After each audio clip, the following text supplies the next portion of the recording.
salve galera, aqui é o DL do canal Pinga Memes trazendo mais um vídeo de PS para vocês.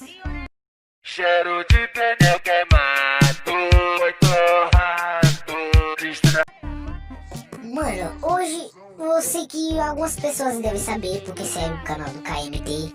Mas mano, eu achei uma coisa, mano. Eu achei sozinho, eu estava jogando quando eu achei um easter egg do Cyberpunk 2077.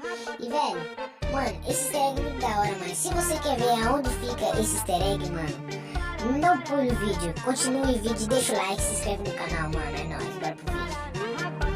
Mano, vamos começar desde o começo. Cyberpunk era um jogo, tipo, como pode dizer, tipo um GTA com as missões de Call of Duty, é o que eu acho, mano. E tipo assim, ele via ser prometido, todo mundo falando que ia ser melhor do que o GTA V, melhor do que todo. Ele falou que ia ser o jogo do momento, mas o jogo acabou vindo com vários bugs.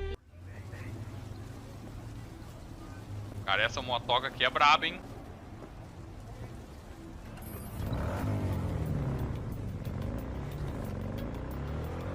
Oi! Oi!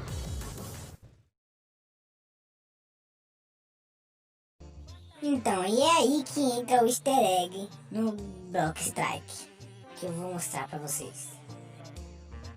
Mano, fica a gameplay aí, mano, do easter egg no Block Strike aí, mano. E, mano, é nóis, mano, deixa o like e tamo junto.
Bug Simulator 2077.